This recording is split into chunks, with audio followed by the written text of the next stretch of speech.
10 LinkedIn audits later, and I am excited to bring you the results of our annual LinkedIn challenge. Inside the Mindful Marketing Lab, I had the pleasure of auditing 10 of our members' accounts, and I want to share with you the things that everyone got right and some of the things that they're missing so that you can learn from these audits as well.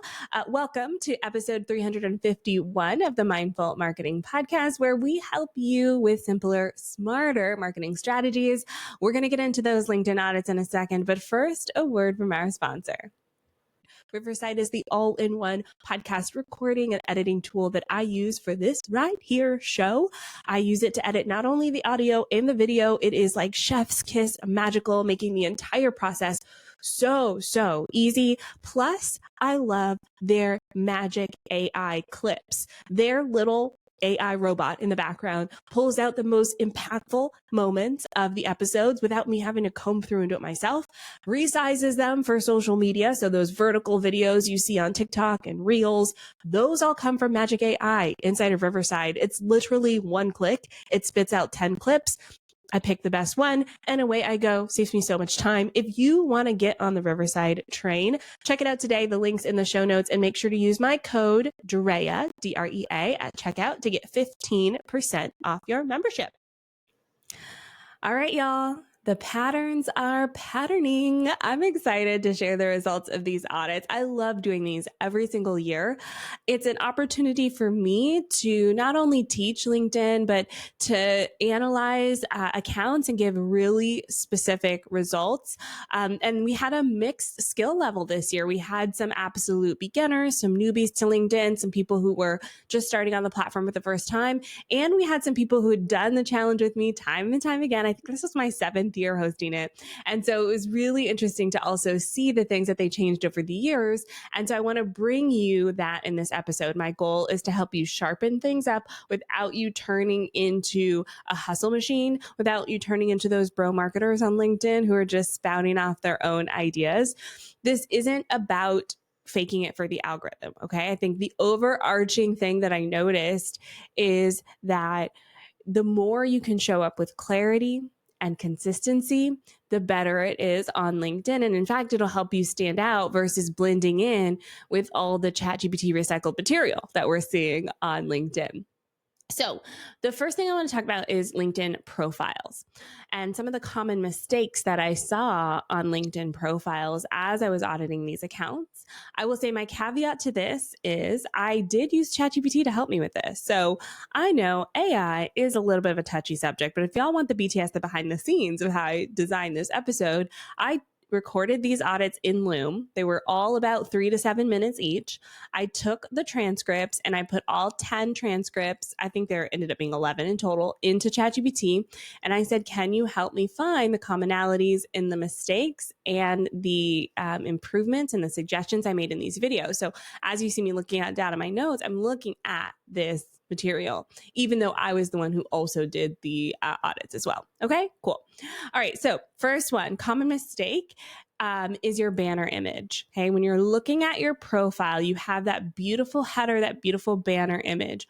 One of the things that you want to make sure is that that image is readable, not just on desktop, but on mobile as well. And if you have too much text, or if the text is too cluttered, or if the text is too small, it can be really hard to see on a mobile device. A lot of times when we're editing our LinkedIn profile, we're on our computers. If you're anything like me, typing on my phone is not for me. I do not like it. I avoid it at all costs, and I will type on my computer before I type on my phone. I would use voice to text before I type on my phone. It's just, I don't like it. So when you're looking at your mobile device, I want you to make sure that as you're editing your profile, you actually pick up your phone and you look at that profile via mobile as well. Okay, so your banner photo has to be clear, crisp, have a promise statement. You can use Canva to design it and put text up there, but I want you to make sure that text is clear and easy to read. Next, on the profile, a lot of people aren't using your one profile link. Now, this is new, relatively new in the past, I want to say 18 months or so. LinkedIn added the ability for you to put one link in your profile, similar to the link that you used to get on Instagram. I know it's 5 links now, okay? But we had our one Instagram link. go to the bio, click the link. You have that link now on your LinkedIn profile. So if you have not looked at your profile in a minute, go over and add a link there to your profile. That link also sometimes shows up in other places as well. So for example, if you're scrolling through your LinkedIn feed and you see someone leave a comment, they can see a bit of your headline and sometimes they can see that link as well. So for me, I have it linking to my everything page on my website, which has all my free offers and my paid offers all in one page. So if someone's new to my world, they can just download something for free and they're in one of my funnels and it's great, right? And so that's for me. If you have one lead magnet, put it there. If you are a consultant, put a link to book a call with you. Make it really easy for someone if they're looking at your profile to take that natural next step to working with you. And then the other common mistake that I saw comes with the headline itself. And this is something I talked a lot about in the LinkedIn challenge. When you do not have a clear result or transformation in your headline, it can be very challenging for people to understand what it is you do. Sometimes we get a little fancy with the headline, okay? Like money manifestation coach, okay? Actually, that was pretty clear. Money manifestation arbitrator. I'm just making up stuff at this point. You catch my drift. When you're thinking about your headline, that's the text that people see right when they land on your profile. Now, LinkedIn is going to try to put your job title, okay? Whatever you said your latest current job is, LinkedIn's going to put that there. So if you're CEO of Dog Treats Unlimited, it's going to say CEO of Dog Treats Unlimited. So I want you to go click edit on your profile and say, you can keep CEO of Dog Treats Unlimited if you want, but I want that transformation. Serving the greater Niagara area with healthy, non-processed dog treats for people who care about their pets. Okay, you see how there's a transformation in that statement. Now you do get, I believe it's 220 characters and you get even more on mobile. So use all of that space to tell us more about what you do in that headline space. A few other things to think about with your profile is stick to one core message.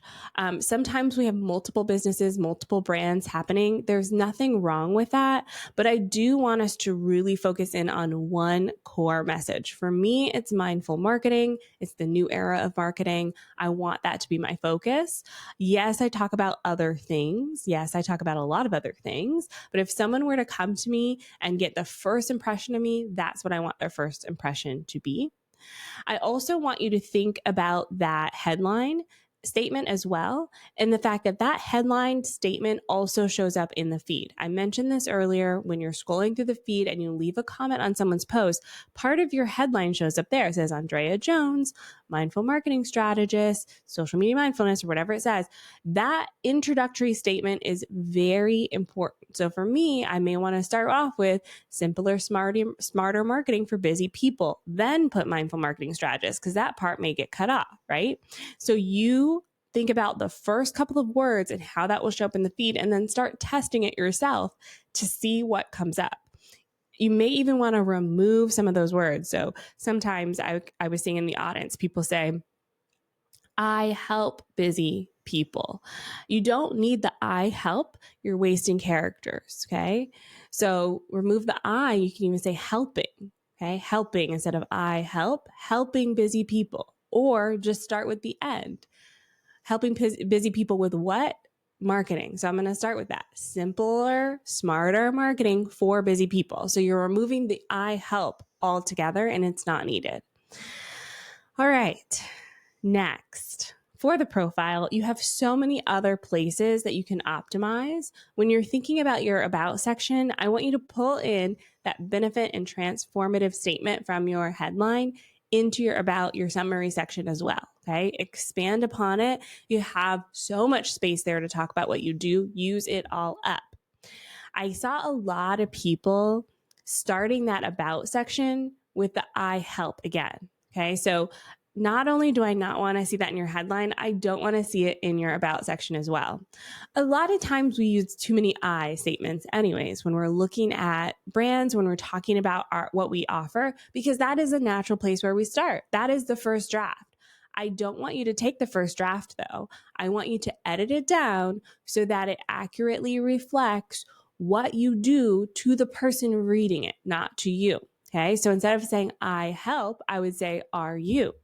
Are you a busy person who wants to learn how to use marketing?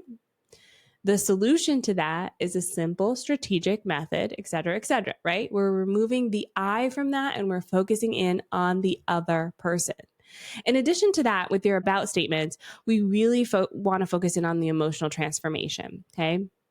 Give people a deeper reason to hire you.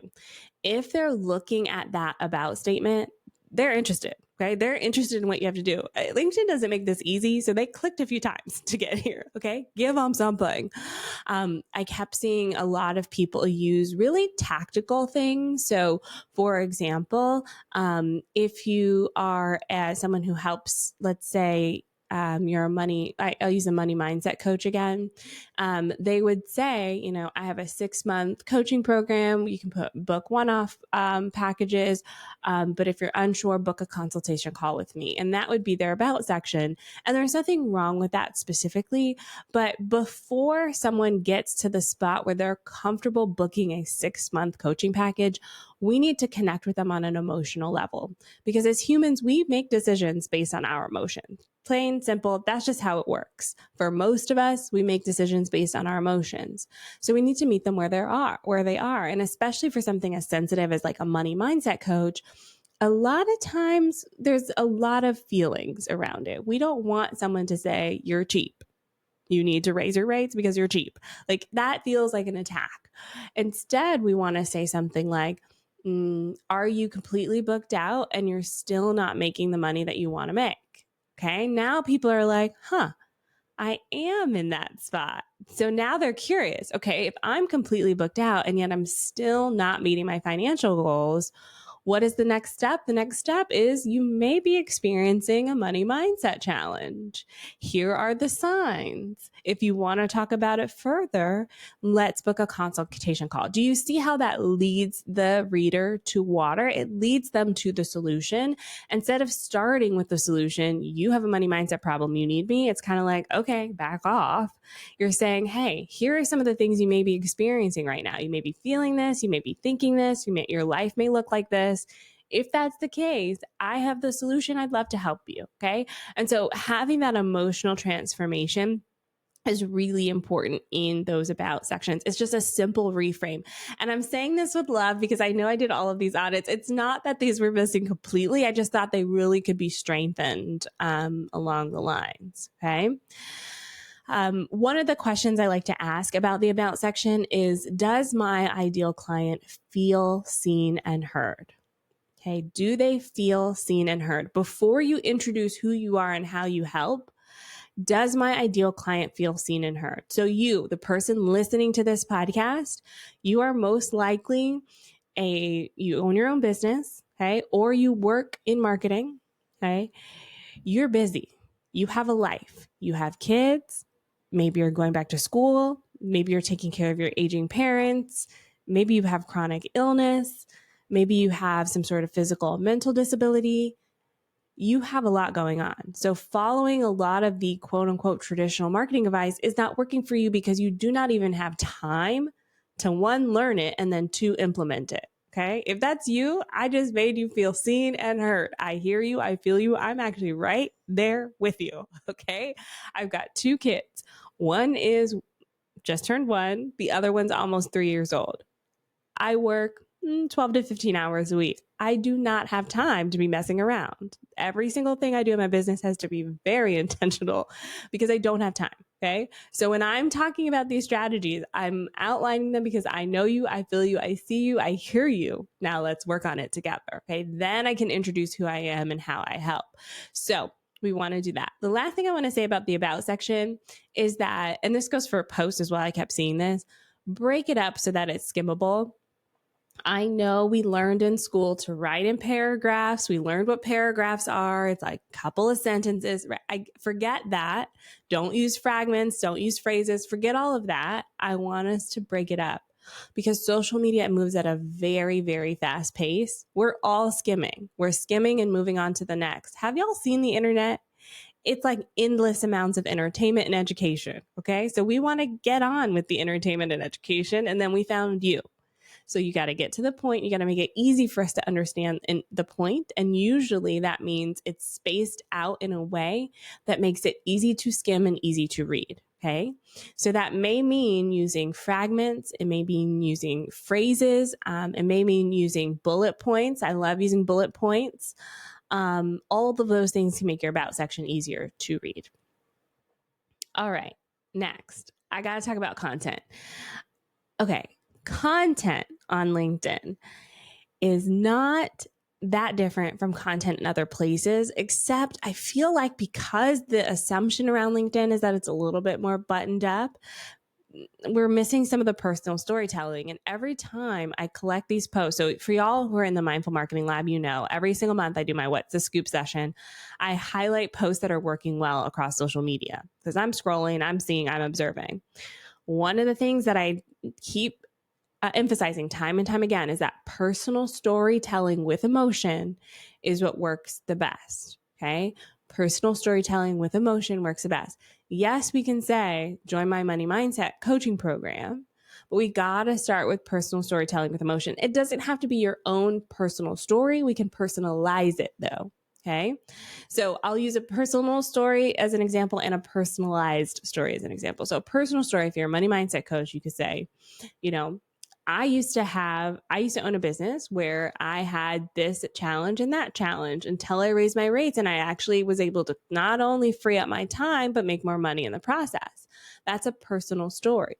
A personalized story would be like, I was watching the Barbie movie the other day, and here's what Barbie said, and that relates to money mindset in this, that, and that way, right? We don't have to share our personal life details if you don't want to, but we need to have some emotional tie and emotional connection with the reader.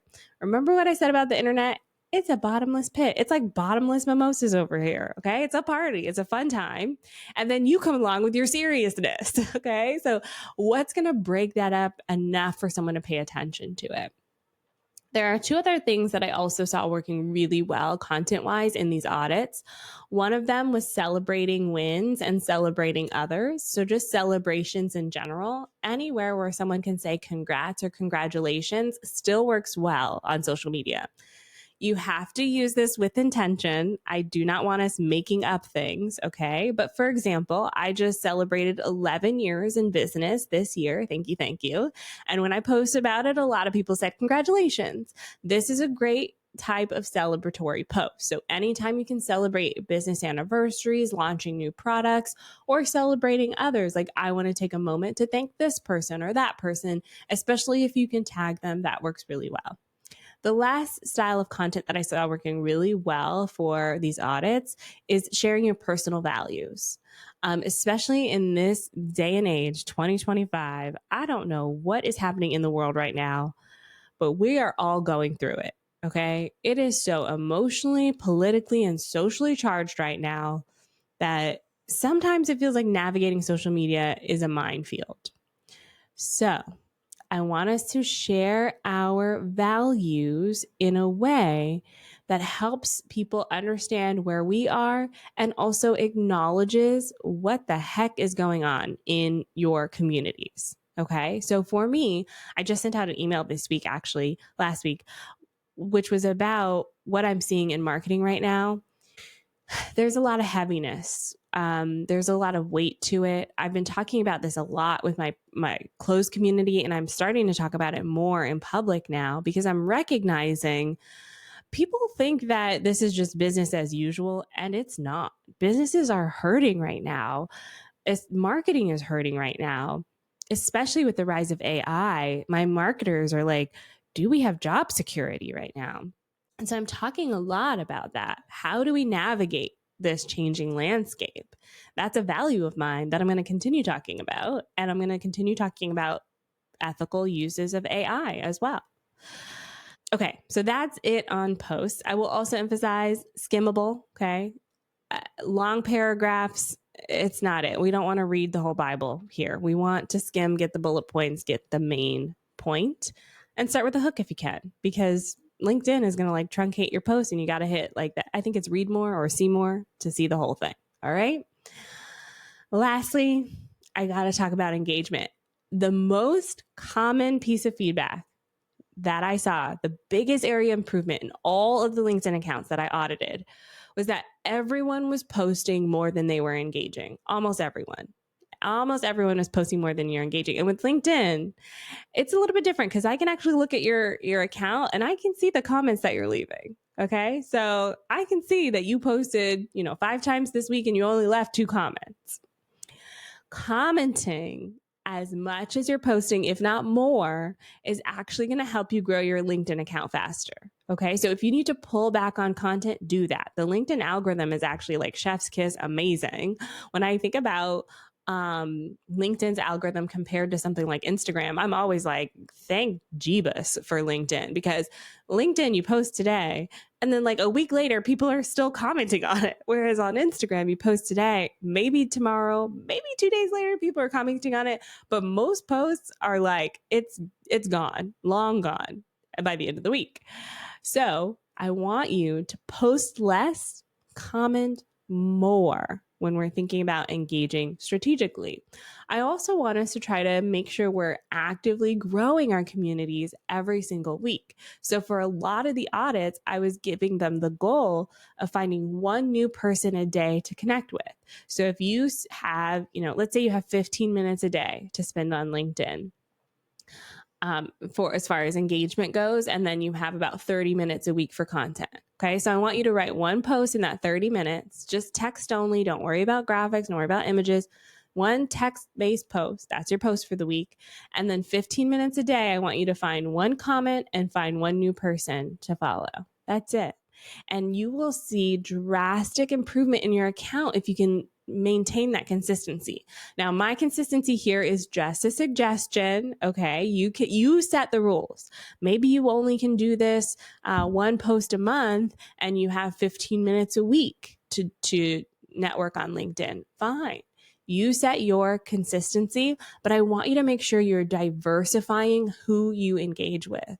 The other thing I noticed when I was looking through engagement, and this is the algorithm's fault on LinkedIn, once you start liking and commenting on one person's post, they're always at the top. LinkedIn is like, oh, you like this? You must love it. And so you have to think a little bit harder, scroll a little bit farther to diversify. But I want you to diversify who you're engaging with. And this is strategic as well, right? So I want you to think about, if you are commenting on the same person's post, that community is going to see your comments. Okay. And I want you to test this. Scroll through LinkedIn. You'll start seeing not only the people you follow, but the people who commented on other people's posts. You'll see those in your feed as well. And so your post will show up in other people's feed, even if they don't follow you. Your comments will show up in other people's feed, even if they don't follow you, once you start deploying this strategy. Okay. The other thing I want you to think about as you're commenting and engaging is I want you to think about audiences who are similar and adjacent to yours, okay? Not just your biz besties, not just your friends, not just the people you know, but I want you to think about communities that are adjacent to yours. So an example I like to use sometimes is Pat Flynn or an Amy Porterfield, okay? So a Pat Flynn or Amy Porterfield, we have similar-ish beliefs in business, let's say, especially Pat Flynn. But they don't really touch marketing or social media that much. It's mostly like business building or creating assets. And I'm like the afterwards, like, okay, now you've built your business, you need to market it. Then I come in, right? And so if I were to start this strategy, I would look at Pat Flynn and go, let me start commenting on not just his posts, but the people who comment on his posts. I'm going to start building connections with them because his people probably could be my people too, right? So I want you to start thinking about it a little bit that way as well. All right. To wrap this all up, I want you to think about this specific thing. LinkedIn strategies, or any social media strategies at all, it's not about going viral, okay? This is not the plan. The plan is to find your people, find the people who will get to know you, trust you, like you, work with you, and become your super fans, your advocates. These are the people who are like, yes, Andrea all the way. Anything she puts out, I'm here for it. Those are your people. That's who you're looking for. And the only way to find them is through one relationship at a time, one connection at a time. Now, if you're in the middle of your LinkedIn glow up, I gotta invite you to join us in the Mindful Marketing Lab. We're all figuring this out together. One of my goals this year with the lab members is to really teach you all how to find your own solutions. And I am there with you every step of the way. One of my favorite things about the lab is you get unlimited support. So if you come in and you're like, hey, Andrea, can you look at my LinkedIn? I'm probably going to make you a Loom video. Okay. Usually I charge $500 for this level of one-on-one support, but it's all included in the Mindful Marketing Lab. So head on over, onlinedrea.com/lab. The link will be in the show notes. I will see you then. I'll be back soon next Tuesday with another episode of the Mindful Marketing Podcast. I have Adam Constantine coming on the show. We had such a fun conversation. He actually gave me a lot of ideas. So stay tuned for that. I'll see you then. Bye for now.